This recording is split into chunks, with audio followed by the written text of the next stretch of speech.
al igual que el licenciado Kevin Chalco, que está con nosotros. Muy buenos días, colega, periodista también, está de candidato a la Asamblea Nacional. ¿Cómo nos escucha? ¿Cómo nos ve? Por favor, prenda la cámara. Hola. Encendí ahí, ¿sí? ¿Sí? ¿Se me escuchan? Perfecto. Sí, ahí está. Ya estamos al Muy aire. bien, muy bien. Entonces, agradecido con ustedes y a la respetable audiencia de Radio Huancavilca y por este espacio, ¿no? De socializar la candidatura y sobre todo la esperanza de un binomio que el día de hoy a las 7 de la noche está previsto que se decida cuál es la resolución con el binomio de la esperanza. Así es, hablamos de Andrés Arauz y el señor Carlos Rabascal. Pero sí, permítame hablar de Kevin Abraham Chalco Méndez. Él es guayaquileño, licenciado en Comunicación Social de la Universidad Politécnica Salesiana, diplomado en Marketing Político, avalado como asesor y estratega político de la Fundación San Marcos en Lima, Perú. Bueno, ha sido abanderado del pabellón nacional, asistencia al conversatorio con el presidente de la República, de la Universidad Politécnica Salesiana, conferencias de diálogo juvenil. Bueno, en fin, tiene una interesante currículum, a pesar de que es muy joven, pero está empeñoso, impetuoso de formar parte justamente de esta Asamblea Nacional que ya se va y que ha tenido, y que ha caído en desgracia, ¿no? No tiene ni 2 ni 3% de aceptación de parte de los ciudadanos, pero hay que renovar con nombres, gente nueva, diferente, distinta, para a ver si podemos hacer un cambio distinto para nuestro país. Esa es la esperanza que tiene Kevin Chalco. Poner la casa en orden, poner las prioridades en orden, que es lo más importante y que todas nuestras familias lo necesitan. Hijos, sobrinos, esos niños que ahora pues están recibiendo un país endeudado y que tenemos que devolver la dignidad, ¿no? Volverle a darle las prioridades a la gente en primer lugar, en segundo y en todos los lugares de como nos lo dice nuestra Constitución, la educación en primer lugar, devolver las becas y recuperar pues esa formación académica en los niños, jóvenes y adultos, el trabajo, que es importantísimo, devolver el dinero a los bolsillos de los hogares ecuatorianos y se siente en los estómagos, en la refrigeradora de los hogares, ahora con el asunto de la pandemia que han tenido que salir tanta gente y gracias lastimosamente a una mala ley que permitió que tanta gente salga sin una liquidación debida acorde a tantos años de trabajo. Entonces hemos visto que se ha dado prioridades, pero en ningún lugar está la ciudadanía, los ecuatorianos y ecuatorianas. Y la salud que tiene que ser totalmente reforzada, reconstruida y además pues apoyada. Mientras unos candidatos están hablando de armas de violencia, están hablando de darle a la ciudadanía armas para supuestamente resguardarse. Andrés Arauz está en Argentina junto a Alberto Fernández viendo todo lo necesario para que Ecuador sea el primer país con la vacuna, para que pueda darse apenas él ingrese a Carondelet. Kevin, pero también muchos dirán, ahora que lo escuchan, decir, bueno, vamos a volver obviamente a la época del señor Rafael Correa, en ese caso de la ideología, de ese continuismo, dicen algunos, otros dicen en cambio la década perdida. Entonces siempre va a haber una polémica, ¿no? Ahí siempre va a haber un impasse, pero obviamente muchos dirán también, según las encuestas, de que el señor Andrés Arauz y Carlos Rabascal tienen una gran oportunidad de llegar, por lo menos, se dice, a una segunda vuelta electoral. Es muy correcto. En todas las encuestas, menos en Sedato, porque no les interesa, Andrés Arauz va primero, con un alto porcentaje del más del 40%. Y esto, hablando de lo mínimo, porque en algunas le ponen hasta más del 45% y con un porcentaje de gente indecisa que ya bordea cerca del 40% y que lo que le interesa es justo lo que le mencionaba al inicio, ¿no? Trabajo, educación y salud y seguridad. Entonces, creo que hay que replantearnos, ¿no? Yo realmente crecí cuando la Revolución Ciudadana estaba recién empezando, tenía por ahí mis 10, 11 años aproximadamente, pero me daba cuenta de lo que pasaba en casa, ¿no? Por decirle algo, a los 6 años me enteré que yo no podía ingresar a estudiar al pre-kinder, por decirlo así, porque mi familia había pasado por un momento muy difícil en el 99 y por ende mi hermano mayor tuvo que estudiar y yo no. Entonces sabía que algo pasaba en casa, que por qué yo no estaba recibiendo la educación que necesitaba. Mi mamá fui de esa generación en que su mamá le indicaba suma, resta y a leer. Entonces luego ver que las familias tenían para comer, que las familias tenían más de una persona de sus integrantes trabajando, que eso era lo óptimo, y luego enterarme de que había salido más del 50% del sector pobreza a una clase media y que esa economía circulante se mantenía gracias a esa clase media que hoy está siendo enterrada y nuevamente por la pérdida del trabajo vuelve a una clase pobre. Entonces creo que eso nos da a nosotros la solvencia para poder decir que si ya se hizo una vez, volverán esos días de dignidad. Y ahora nos toca a nosotros los jóvenes que en la escuela, colegio veíamos lo que las marchas y paros se daban en el Ecuador allá por los 80, 90, ¿no? Hoy nos tocó vivir a nosotros un paro de octubre, manifestaciones de estudiantes reclamando por su presupuesto. Todavía falta que nos den el último golpazo del 2020 para ver cuál es el presupuesto del siguiente año con el cual deja Ledín Moreno. Entonces nos damos cuenta dónde realmente le daba dignidad a la familia ecuatoriana y dónde se la tenía pues en el primer peldaño, ¿no? Cosa que no hemos visto en estos 4 años y aunque las cosas se dieron de esta manera, muy lamentable de descorreizar el país, pues el gran producto de eso es, bueno, todo lo que vemos, ¿no? Desempleo, gente que lastimosamente perdió sus familias porque un sector de salud no fue apoyado, no fue fortalecido, más de 700 y pico de millones al recorte de salud por no apoyar la situación difícil de la pandemia, más de 3 millones y pico en cuestión de educación, becas, becarios al exterior que se quedaron sin sus pagos correspondientes. Imagínense, todo eso hay que reconstruir. Definitivamente, pero si algo debemos rescatar dentro de lo positivo que tuvo el correísmo fue justamente esa época tranquila, aparentemente dentro de la economía. Algunos dicen que nunca nos dimos cuenta que era un maquillaje, pero ojalá podamos volver a algo parecido, ¿no? Pero la situación también, y no es por defender al gobierno de Lenín Moreno, nadie esperaba este tema de la pandemia, que es a nivel mundial, ¿no? Que Por vino supuesto. de alguna a socavar todo lo que es la parte económica laboral del país. Y también con un ingrediente, no hay que olvidarse. Cuando teníamos un petróleo que rebasaba los $100 el barril, ahora casi andamos por los 50, pero castigado justamente por la calidad de petróleo que tenemos. Así es. Y va a ser muy complicado, ¿no? Porque hay que pagar lo que estamos prestando.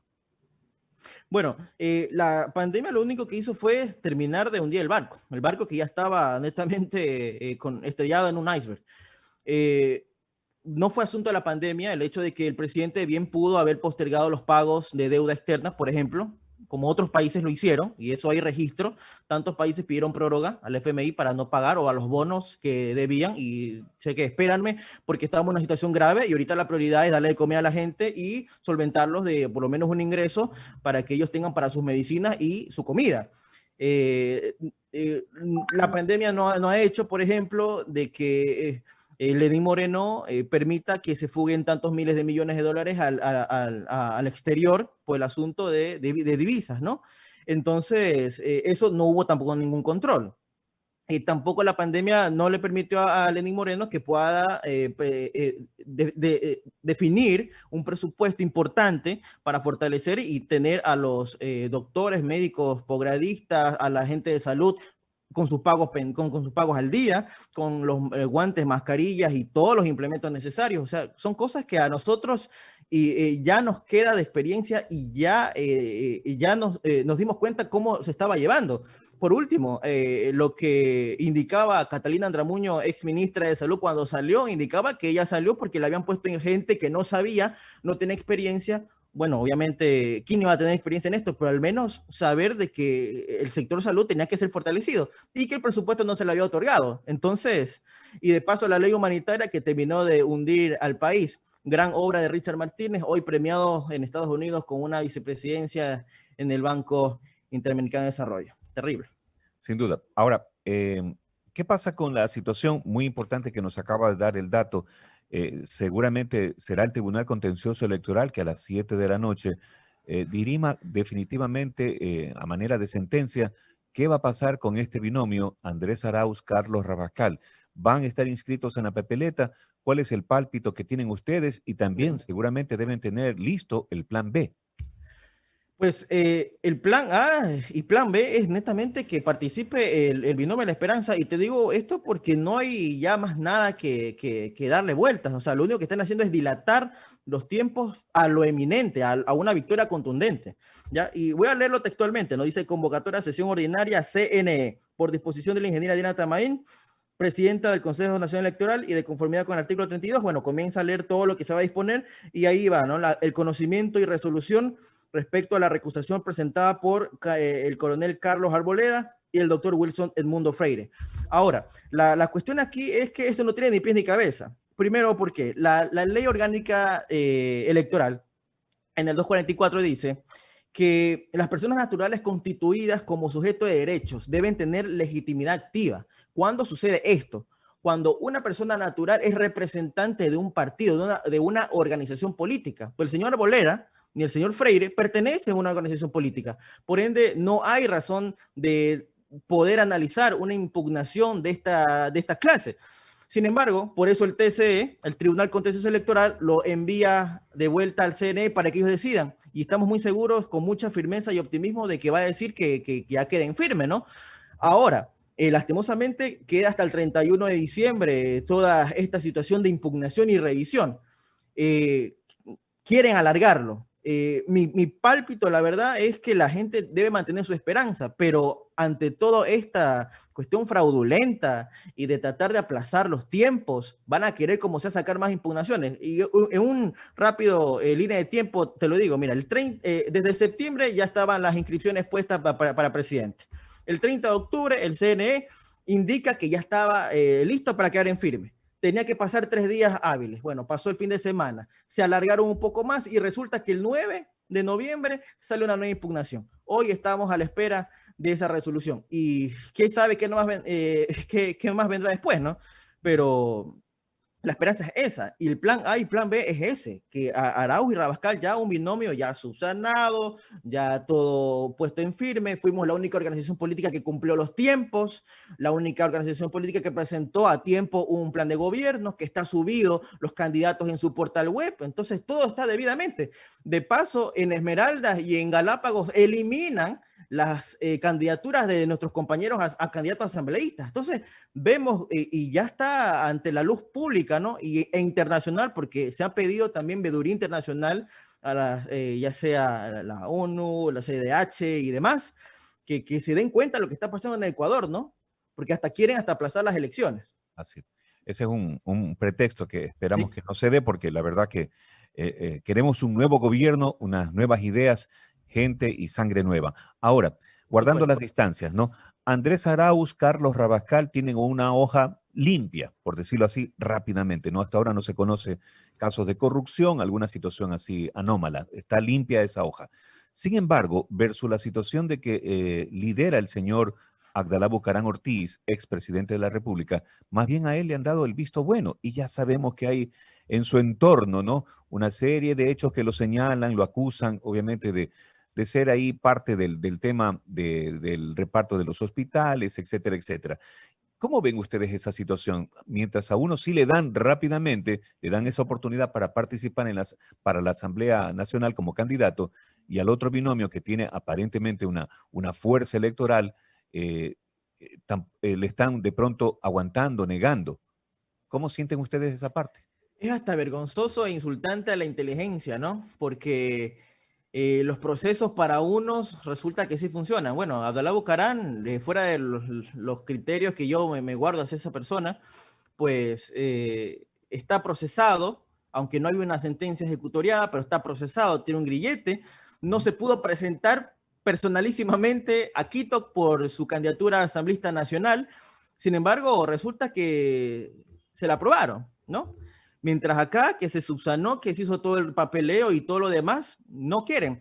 Y es un insulto hasta para nosotros los jóvenes, ¿no? Porque esperamos ese recambio, esperamos esa verdadera voluntad y coherencia política de los nuevos actores, como lo estamos ahora afrontando este gran reto, porque lastimosamente en este tiempo no solamente basta de conocer política, sino también hasta de ser héroe, porque aquel que quiere ir en contra de aquellas malas decisiones que se tuvieron en estos años, resulta que uno es atrasapueblo, o por último, como dice, ¿no? Que quieren volvernos a Venezuela, que realmente es una falacia, un asunto que no tiene por qué ser repetido. Ecuador jamás va a ser así.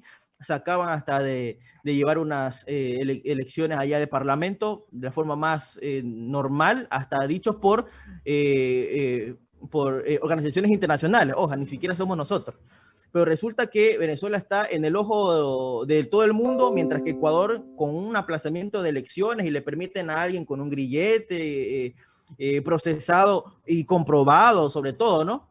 Y se lo permiten, ¿no? O sea, estamos en los tiempos de incoherencia en donde Ecuador se vale todo.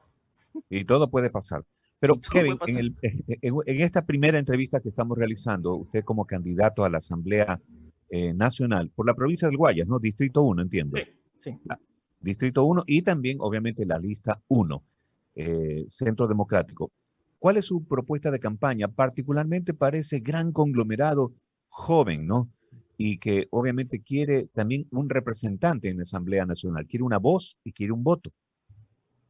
Bueno, primero las prioridades en el plan de gobierno, como lo ha hecho ya conocer Andrés Arauz, y además de un wikiplan, que es la recolección de aquellas propuestas que a veces se escapan, ¿no? Y que la gente puede muy bien escribir en un correo y enviárselo, o en las redes sociales se están receptando. Pero en lo personal, como mi calidad de periodista, creo que es necesario volverle al Ecuador, pues, una ley de comunicación esta vez un poco más integral, un poco más humanizada, ¿no? Apegado a los derechos humanos, y que no se vuelve a utilizar cualquier espacio de comunicación como una plataforma de publicidad política y sobre todo de daño a la moral de cualquier persona. Aunque esto ya esté tipificado, es necesario volver a integrarlo y a darle un zoom especial, porque hemos visto esto, pautas, pagos a medios de comunicación para que hablen bien, para que oculten información, para que no digan toda la verdad, que eso también es mentir, y eso atenta también contra nuestra calidad como periodistas, como el trabajo y en nuestra profesión, que debe ser siempre tomada con mucha calidad. Y por otro lado, darle una mejor legislación en materia de leyes laborales para los jóvenes. Lastimosamente, no tenemos oportunidades, estamos saliendo de universidades sin oportunidades laborales, muchos tienen que trabajar de muchas otras cosas de lo que estudiaron, truncando sus sueños de poder hasta progresar en su profesión que han tomado al inicio. Que esta ley les sea mucho más garantista a los jóvenes, que no sean tomados como la última rueda del coche, como burros de carga, que se les pague cualquier cosa, que se les pague al tiempo que desean, que se les explote. Entonces tendremos que darle mucha más énfasis a eso, además de una regulación al trabajo de jóvenes adultos de más de 30 años, que lastimosamente para muchas empresas indican pues que son personas que ya pasaron su tiempo de vida útil para la sociedad económicamente activa, que es un error total. Todavía tienen familias, muchas deudas, hijos que poder mantener. Entonces hay que darle un especial zoom a esto. También estoy conversando con organizaciones sociales para el asunto de deportes y arte, que son